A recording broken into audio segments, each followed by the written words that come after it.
Selamat pagi, Assalamualaikum warahmatullahi wabarakatuh. Oke, hari ini adalah video pembelajaran yang berikutnya untuk termokimia. Yang pertemuan video pertama saya sudah menerangkan mengenai reaksi eksoteron dan endoteron dalam kehidupan sehari-hari. Maka video ini saya akan berikan contoh-contoh dalam bentuk hitungan ya. Mudah-mudahan kalian paham apa yang saya sampaikan. Videonya otomatis agak panjang karena contohnya saya berikan ada sekitar 2 sampai dengan 3 dengan bentuk-bentuk yang berbeda. Kalau ada pertanyaan silahkan di komen, jangan lupa absen. Oke? Ya, terima kasih. Silahkan perhatikan video berikut.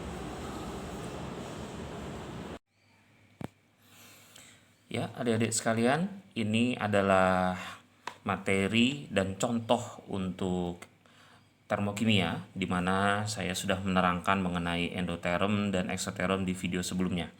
Di sini bisa kamu lihat delta H ya. Oke, delta H itu udah saya terangkan ya. Baik. Apa sih delta H? Saya ulang sekali lagi deh. Delta H. H dulu. H itu dari kata heat artinya panas. Nah, kalau ada kata tulisan delta di sini ya, itu artinya perubahan. Jadi delta H artinya perubahan panas. Nah, panas itu satuannya apa? Energi. Jadi bahasa mudahnya delta H itu perubahan energi. Jika delta H-nya itu positif ya, maka itu adalah tanda untuk endoterum. Oke. Jika delta H-nya itu adalah negatif, maka itu adalah tanda untuk eksoterum. Oke, jelas ya? Nah, sementara untuk delta H sendiri seperti saya terangkan tadi, apa sih? Ya, delta H itu artinya adalah jumlah energi dalam suatu zat. Nah, jadi kalau ditambah delta, jadi bahasa lengkapnya perubahan energi dalam suatu zat. Nah, jadi kalau mau saya tambahkan di sini bisa saya tambahkan dengan kata perubahan. Nah, oke, kenapa kata perubahan perlu saya tambahkan belakangan? Karena di situ ada tanda delta. Delta itu artinya perubahan. Oke? Ya. Kemudian di sini delta H itu satuannya ya, ada yang kilokalori, ada yang kalori. Nah, kalori ini lebih rendah daripada kilokalori. Jadi kilokalori itu lebih tinggi daripada kalori, sama seperti gram dengan kilogram. Oke. Nah, bisa juga menggunakan satuan joule atau kilojoule, disingkat KJ ya. Joule itu lebih rendah daripada kilojoule. Ya, oke. Bagaimana contohnya? Contohnya yang ini. Jika diketahui ya reaksinya seperti ini, nih ya reaksinya C plus O2 dan seterusnya, delta H-nya negatif 94,1 kilokalori. Saya menggunakan satuan kilokalori. Ini artinya reaksi ini adalah reaksi eksoterum ya, karena tandanya negatif. Oke. Kemudian reaksi H2 tambah O2 menjadi H2O negatif 68,3 kilokalori. Ini artinya juga adalah eksoterum. Ini reaksi ini plus ini menjadi C3H8 negatif 24,8 kilokalori, negatif juga delta H-nya, berarti eksoterum. Nah, adik-adik saya perlu beritahukan bahwa ini yang saya lingkarkan tangan saya di sini, ini adalah sudah di dalam soal, jadi kamu tidak perlu mencari. Jadi ini langsung ada nanti di dalam soal. Ya, paham ya? Baik. Nah, pertanyaannya, hitunglah delta H untuk reaksi ini. Nah, perlu saya beritahukan bahwa reaksi yang ditanya ini adalah contoh reaksi entalpi pembakaran. Jadi ini adalah contoh reaksi entalpi pembakaran. Disebut pembakaran karena di sini ada oksigen ya.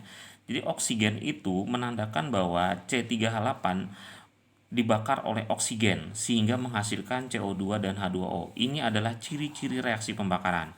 Jadi reaksi pembakaran itu selalu menggunakan oksigen, ya saya ulang, selalu menggunakan oksigen dan selalu menghasilkan CO2 dan H2O. Nah, jika menghasilkan CO2 dan H2O, ini disebut dengan istilah ya. Istilah pembakaran sempurna ya, diistilahkan dengan istilah pembakaran sempurna. Ya, disebut tidak sempurna kalau menghasilkan CO dan H2O. Nah, nanti saja saya bahas ya. Oke. Nah, sekarang pertanyaannya, berapakah besar delta H untuk reaksi ini? Oke. Nah, rumusnya sekarang saya berikan untuk mengerjakan soal ini. Nah, rumusnya begini. Yang pertama yang harus kita lihat adalah rumusnya. Rumusnya itu boleh bentuknya seperti ini. Delta H ya sama dengan, oke sebentar, delta H sama dengan, bisa kamu tulis di sini dengan istilah delta H produk, ya dengan istilah seperti ini, delta H produk dikurang delta H reaktan. Saya harap istilah produk dengan reaktan kamu tahu ya. Oke, yang disebut dengan reaktan tuh yang di sebelah kiri, ini disebut reaktan, artinya zat-zat yang bereaksi. Yang disebut dengan produk adalah yang di sebelah kanan. Oke, ya ini artinya hasil produksi, makanya disebut produk. Atau bisa juga kamu menggunakan rumus delta H sama dengan delta H kanan. Nah ini bahasa gini mungkin lebih mudah dimahami siswa ya. Delta H kanan dikurang delta H kiri. Nah ini lebih mudah dipahami siswa. Oke, jelas? Baik, nah sekarang mana yang saya pakai? Yang ini boleh, yang ini boleh, terserah aja yang mau pakai yang mana ya, tidak ada masalah kalau buat saya. Oke, baik, sekarang kita kerjakan. Misalnya saya menggunakan nih, misal saya menggunakan kanan dan kiri misalnya ya. Oke, yang sebelah kanan yang mana? Yang sebelah kanan yang ini ya. Jadi ini saya tulis dulu nih ya, saya ulang, saya tulis dulu. Di sini berarti saya nulisnya gini, 3CO2. Nah kita tulis dulu 3CO2. Oke, nah CO2 mana? Nih CO2 ya, ini CO2. CO2 ini datanya berapa? Min 94,1. Oh nanti CO2 ini min 94,1. Oke, ini saya ganti dulu 3-nya dengan delta H. Oke. Karena di sini sebelah kanan ada 2, berarti saya tambahkan. Saya tambahkan 4H2O. Saya tulis langsung begini ya, mudahan paham. 4 delta H H2O. Oke, dari mana dapat 4? Dari koefisien yang ini. Ya, koefisien yang ini. Jelas ya? Oke. Nah, H2O nanti dapat dari mana? H2O-nya di sini, kita pakai angka yang ini. Oke, jelas ya? Baik. Ya, kita kurung sebelah kiri, yang sebelah kanan. Kanan udah selesai, baru kita kurang dan kita kurung dengan yang sebelah kiri. Yang sebelah kiri ada C3H8 dan 5O2. Kebetulan C3H8 ini koefisiennya udah setara ya, sekali lagi saya ulang, udah setara. Langsung aja saya tulis koefisiennya 1, karena 1 ya langsung aja tulis delta H C3H8. Oke. Jelas ya? Baik. Ditambah O2 koefisiennya 5, berarti saya tulis di sini 5 delta H O2. Oke, mudah-mudahan jelas. Ya. Nah, kalau sudah jelas, baru kita masukkan angka-angka yang ada di sini ke dalam sini. Oke. Sekarang kita mulai dengan CO2. CO2 koefisiennya 3. Saya tulis dulu 3. 3 dikali CO2, delta HCO2 mana? Nih delta HCO2 negatif 94,1. Berarti di sini saya tulis negatif 94,1. Oke, jelas ya? Oke. Ditambah 4 kali delta H2O. Mana delta H untuk H2O negatif 63,8. Oke, saya tulis di sini negatif 68 ya, maaf, 68,3. Dikurung, kemudian dikurang. Oke, cukup jelas ya. Saya lanjutkan dengan delta C3H8. Mana? Oh ini C3H8 delta H-nya negatif 24,8. Oke, tulis di sini negatif 24,8. Oke, tambah 5 delta HO2. Nah, delta HO2 ya, ada nggak di sini delta HO2? Nih, yang ini bukan ya, yang di sini, Nah, ada nggak O2 di sini? Untuk yang ini, O2, ada nggak? Nggak ada. Kalau nggak ada, berarti kita nulis gini. Khusus untuk H2O karena nggak ada, kamu boleh nulis ini dikali 0.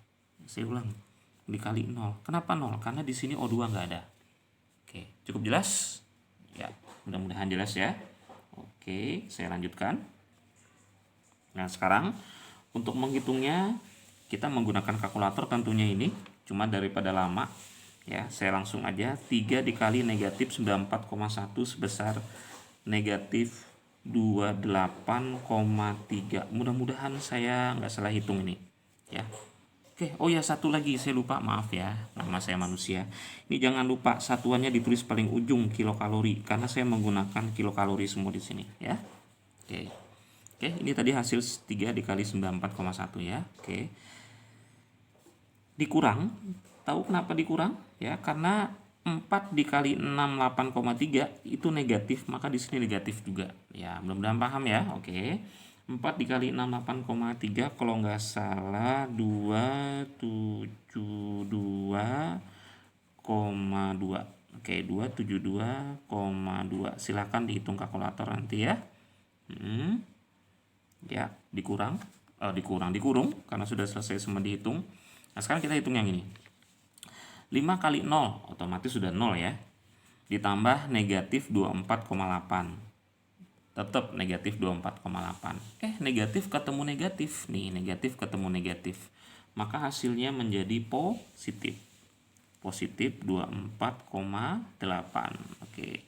Jangan lupa satuannya kilokalori karena semuanya satuannya kilokalori. Nah, kalau udah selesai, tinggal kamu tambahkan ini dikurang ini ya. Negatif 28,3 dikurang 272,2 karena min ketemu min ya. Ya, berarti minnya lebih besar ya. Baru ditambah 24,8. Pokoknya hasil akhirnya negatif 530,7 kilokalori. Nah, oke. Ini hasil akhirnya 530,7 kilokalori. Karena hasil akhirnya negatif, ya saya ulang, karena hasilnya negatif ya. Karena negatif hasil akhirnya, berarti kesimpulannya reaksi ini adalah eksoterm sebesar negatif 530,7 kilokalori karena hasilnya negatif ya, berarti dia eksoterm. Oke, saya harap jelas. Oke, baik, sekarang contoh berikutnya. Contoh berikutnya kita membahas hukum Hess ya. Apa itu hukum Hess? Hukum Hess ini diucapkan pertama kali atau dicetuskan pertama kali oleh ilmuwan Romawi sampai maaf ya, ilmuwan Prancis ya. Kalau nggak salah nih, saya mudah-mudahan salah ya. Namanya kalau nggak salah Marquis de Laplace. Kalau saya nggak salah nih ya, silakan kamu cari di internet. Marquis de Laplace, dia mengucapkan, ini ucapannya dia nih. Jumlah kalor yang dilepas dalam pembentukan suatu senyawa sama dengan jumlah kalor yang diperlukan pada penguraian senyawa. Bahasanya rumit nih ya. Bahasa mudahnya aja nih. Kalau misalnya kamu makan nasi satu piring ya. Kemudian setelah makan nasi satu piring kamu olahraga lari. Ya, olahraga lari kah, main bola kah, apakah saya nggak tahu ya, pokoknya olahraga, maka kemungkinan besar energi yang masuk ke dalam tubuhmu karena kamu makan itu sama dengan jumlah kalor yang diuraikan karena kamu olahraga. Ya, ada kemungkinan berat badan kamu nggak bertambah. Nah, berarti kamu sudah memenuhi hukum Hess. Karena energi yang masuk sama dengan energi yang dikeluarkan. Ya, kamu makan satu piring, kamu olahraganya pun sebesar kalorinya satu piring ya, jadi sama ya, makanya disebut sama dengan. Nah, itu jadi maksudnya kira lebih seperti itu. Karena ini bahasa rumit, jadi saya sederhanakan contohnya seperti itu. Oke. Nah, sekarang bagaimana kalau contoh kimianya, hitungan kimianya seperti ini. Contoh, diketahui S tambah O2 plus S tambah O2 menjadi SO2, delta H-nya negatif 71 kilokalori. Ini artinya eksoterm ya. Kemudian 2SO2 tambah O2 menjadi 2SO3 negatif 45 kilokalori. Ini juga eksoterm. Pertanyaannya, berapakah besar perubahan energi? Delta H itu perubahan energi. Reaksi dari 2S tambah 3O2 menjadi SO3. Nah, berapa besar? Bisa eksoterm, bisa endoterm. Nah, ini cara kerja reaksinya nggak sama seperti yang tadi. Kalau yang tadi hitungannya tuh sebelah kanan dikurang sebelah kiri ya. Nah, kalau hukum Hess ini beda. Jadi cara kerjanya seperti ini. Perhatikan baik-baik. Ini mudah tapi rumit tapi mudah. karena kita disuruh menghitung yang ini ya, nih saya kasih tanda garis ya. Karena kita disuruh menghitung yang ini, maka reaksi yang di atas yang saya tunjuk pakai jari ini harus mengikuti bentuk reaksi yang di bawah ini. Nah, bingung kan bahasa saya kan? Oke, kalau bingung perhatikan. Ini contoh yang mudah lah ya. Oke, ini yang mudah aja begini ya. Sekarang bagaimana cara mengerjakannya? Oke, perhatikan cara mengerjakannya. Yang pertama, reaksi yang di atas saya tulis ulang dulu ya. Nah, cara tulis ulangnya, nih, perhatikan cara tulis ulangnya, persis saya tulis ulang seperti ini. Nih, perhatikan, nah, persis saya tulis ulang seperti ini ya. Oke, maaf, kamu harus menunggu karena saya tidak menggunakan laptop atau tidak menggunakan aplikasi atau alat bantu yang lain, saya menulis tangan aja. Jadi kamu harus menunggu saya menulis ulang. Oke. Nah, kamu lihat nih tangan saya. SO3 yang ada di sini, ya, nggak usah dipedulikan duanya. SO3 yang ada di sini ada di sebelah kanan tanda panah, ya, ada di sebelah kanan tanda panah. Sekarang reaksi di atas ada nggak SO3? Oh, ada di sini, ya. Nah, SO3 di sini kebetulan pun sama di sebelah kanan tanda panah. Berarti posisi yang di bawah dengan posisi di atas sama. Kalau sama, nggak perlu dirubah yang di atas, yang di bawah. Yang di bawah ini harus diikuti oleh di atas ya. Jadi di atas mengikuti yang di bawah. Paham ya? Ya. Nanti saya kasih contoh yang harus dirubah-rubah, tapi ini harus paham dulu yang ini. Oke? Nah, sudah. Sekarang S dan O2. Kita lihat yang S dulu. Yang S di sini ada di sebelah kiri tanda panah ya, ada di sebelah kiri tanda panah. S yang di sini pun sebelah kiri tanda panah. Nggak peduli di sini 2S, di sini S saja, nggak peduli. Pokoknya jumlah S. Pokoknya S-nya sama di sebelah kiri. Oke, jelas? Ya. Kemudian O2-nya ngikut aja ya. Sekali lagi O2-nya tuh mengikut saja dulu. Oke? Ya. Pokoknya pahami aja. Nah, kalau udah selesai, sekarang bentuknya ini ya, karena S dengan SO3 sudah sesuai ya. Nah, sekarang baru kita masukkan angkanya. Ya, cara masukkan angkanya gini, perhatikan. Di sini S dulu saya kerjakan. S di sini 2, di sini S-nya masih 1. Ya, saya ulang, sini S-nya 2, di sini S-nya masih 1. Berarti S yang di sini harus ngikuti yang di sini, menjadi 2 juga. Karena S yang di sini harus menjadi 2, maka semua yang ada di sini harus dikali dengan 2. Ya, saya ulang, harus dikali dengan 2. Nah, jadi berubah bentuknya menjadi ini. Menjadi 2S ditambah 2O2 menjadi 2SO2. Oke, paham? Kalau paham, maka delta H-nya pun ikut berubah. Kalau tadi awalnya negatif 71 kilokalori ya, maka di sini karena dikali 2, ini dikali 2 ya, ini dikali 2, berarti ini berubah menjadi negatif 142 kilokalori. Ya, oke, cukup jelas ya? Baik. Nah, sekarang O2 sekali lagi tidak usah dihitung dulu, dia mengikut saja. Saya ke SO3. Nah, ini SO3-nya koefisiennya 2. Jadi 2SO3. Di sini pun juga sama, 2SO3. Jadi sama. Kalau sama, tidak usah mengalami perubahan. Langsung aja ditulis langsung ya. Tulis langsung aja di sini karena tidak ada perubahan. 2SO2 tambah O2 menjadi 2SO3. Delta H-nya adalah 40. Negatif 45 kilokalori. Nah, kalau udah selesai, iya, saya garis. Kalau sudah selesai saya garis ya. Nah, kalau sudah selesai saya garis, sekarang perhatikan ya. Yang mana yang angka yang bentuknya sama, nih. Ini sama. Ini 2SO2 sama dengan ini 2SO2, sama ya. Cuma bedanya dia berseberangan. Yang satu di sebelah kanan tanda panah, yang satu di sebelah kiri tanda panah. Kalau posisinya berseberangan seperti ini, maka ini boleh dicoret. Karena bentuknya sama, ya, koefisiennya sama, SO2-nya sama, karena bentuknya sama, kita coret ya. Ya. Kalau sudah kita coret, berarti ini tidak kita pakai lagi. Lagi pula SO2 dalam reaksi ini nggak ada. Nih, nggak ada. Ya, makanya ini dicoret. Oke, jelas? Ya. Kalau jelas, sekarang perhatikan. 2S ini ya langsung saya turunkan di bawah sini. 2S langsung saya turunkan. tambah. Sekarang O2.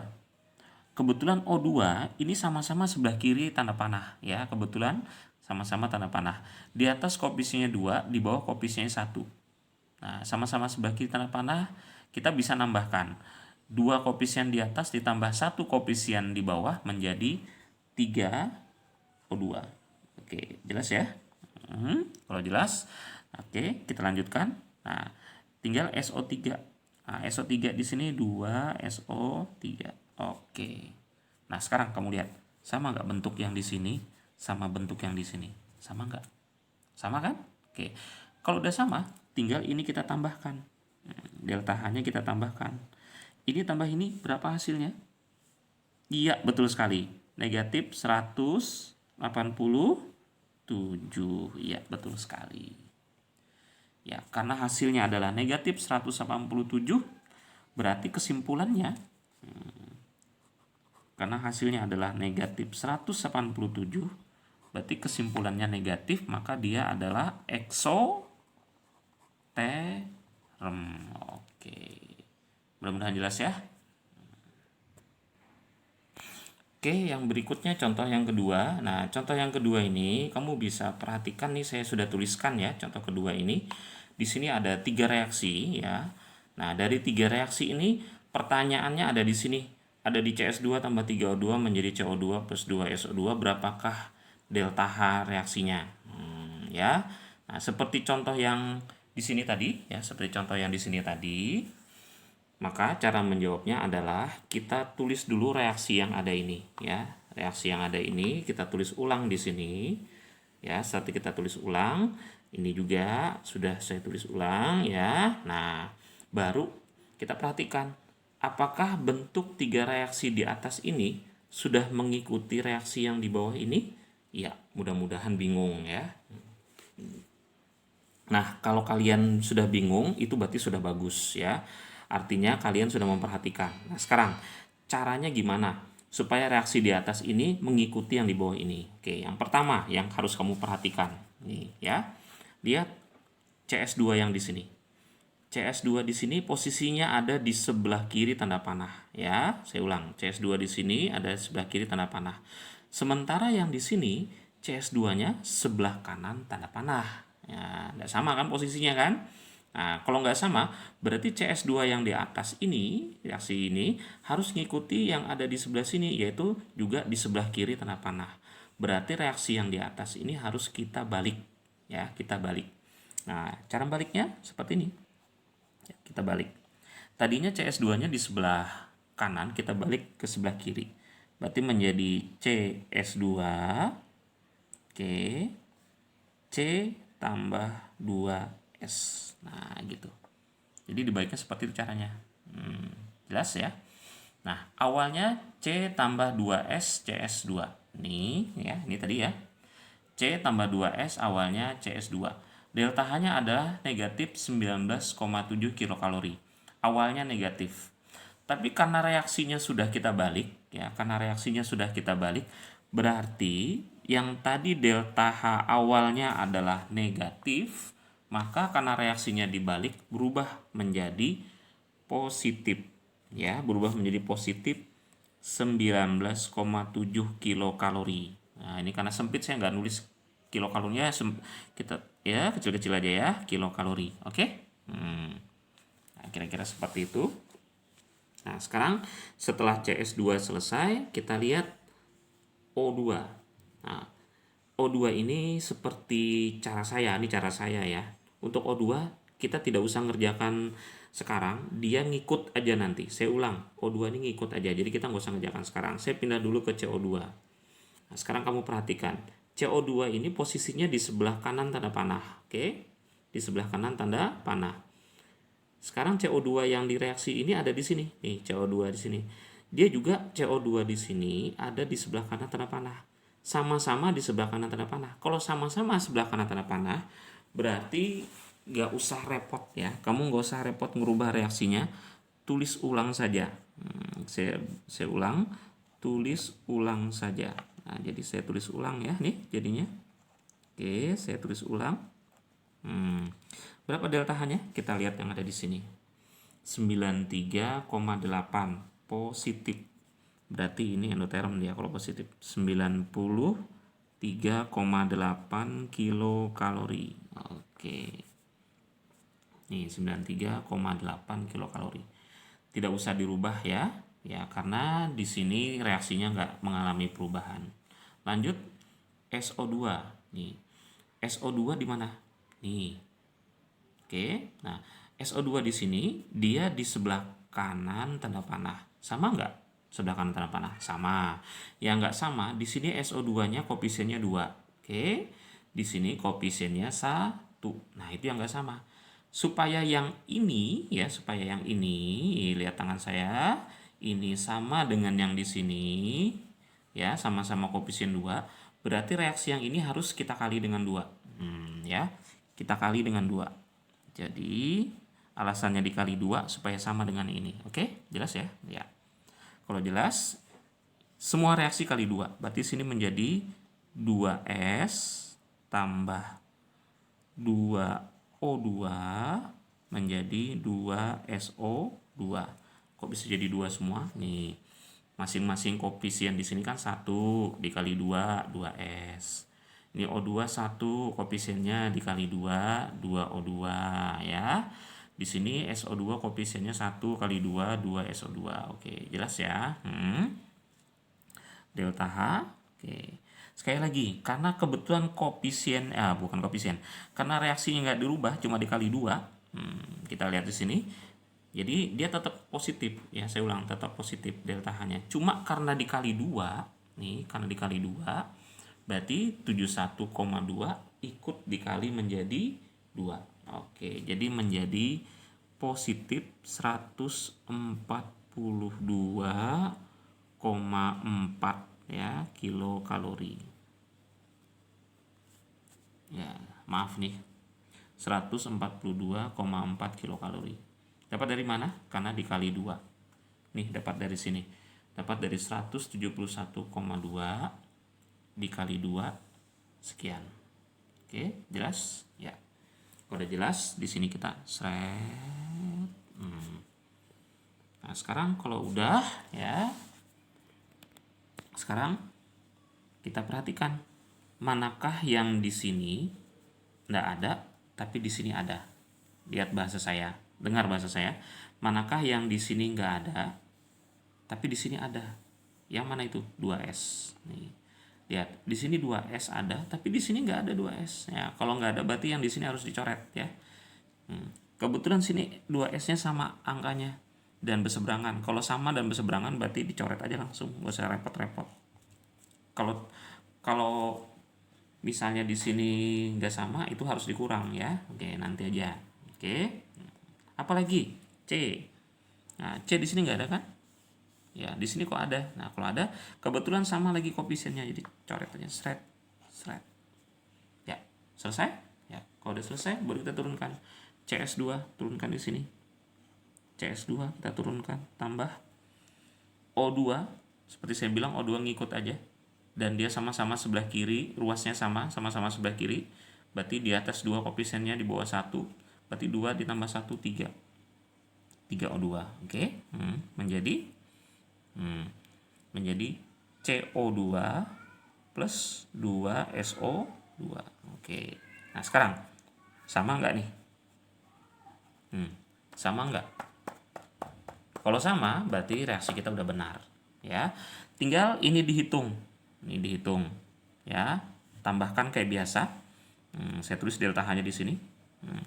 Hitung, tambahkan kayak biasa. Ya, silahkan kamu hitung. Hasilnya pasti nanti positif. Bentar ya, saya hitung ya. 255,9 nih kalau nggak salah. Silahkan kamu cek, kalau salah nanti di komen ya. Kamu komen aja ya kalau nggak salah itu. Positif 255,9 kilokalori. Oke, ya. Jadi kesimpulannya, karena delta H-nya adalah positif 255,9 kilokalori, kesimpulannya dia adalah endoterm. Karena kesimpulannya adalah positif, maka dia adalah reaksi endoterm. Oke, itu adalah contoh-contoh rumus hukum Hess. Nah, ini masih ada lagi ya, masih ada lagi contoh yang lain ya. Ya, mudah-mudahan contoh yang lain itu di video berikutnya. Oke. Jangan lupa ya, saya ingatkan nih, jangan lupa absen ya, absen di komen. Nah, kalau misalnya nanti di komen itu ndak muncul ya, kamu di komen itu kamu ketik dulu nama kamu, kemudian kamu foto dan kamu kirim ke via WA ke nomor istri saya. Oke? Jelas? Oke, terima kasih ya. Sampai sini dulu, mudah-mudahan ini video nggak harus saya sambung lagi ya. Kalau saya kelupaan soal ya, mudah-mudahan. Oke. Terima kasih atas segala perhatian kalian. Oke.